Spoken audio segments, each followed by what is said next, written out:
There's a lot of kids who need a place to just be themselves and to heal and to grow.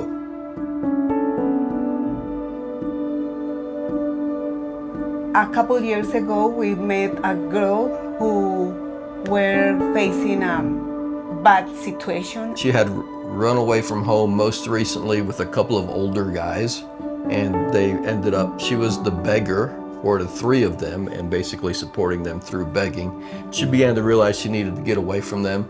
And when we finally met her, the situation she was going to be living in was the same situation she had been drawn out of by these two men. And we just thought, there's got to be something more we can do for her. We want to bring her to live with us, but we couldn't in that time because we were around to go to the Linker trip. We found a lady from the church she can live with.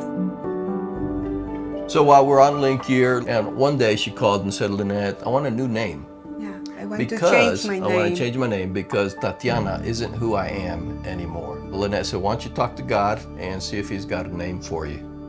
And a couple days later, she called back and said, I know what my name needs to be. And what was that? Zoe. Yeah, she said Zoe. And I said, I was excited and I said, do you know what that name means? And she said, yeah, it's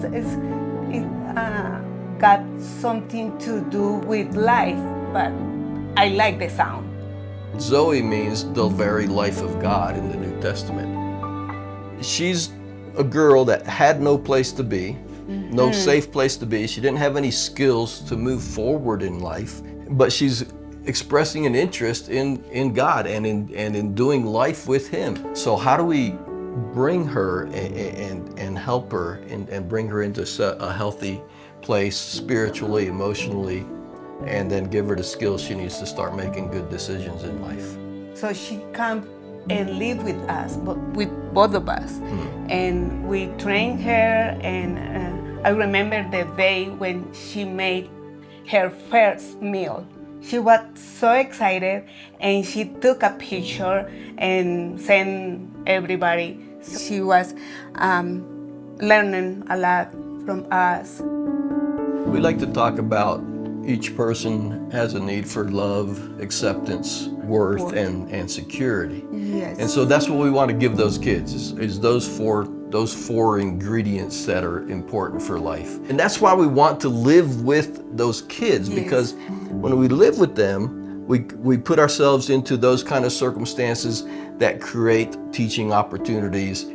Through that kind of experience, we can tell them about Jesus, about God, not always in a room, in the living room with the Bible, but in the practical life, in the just living.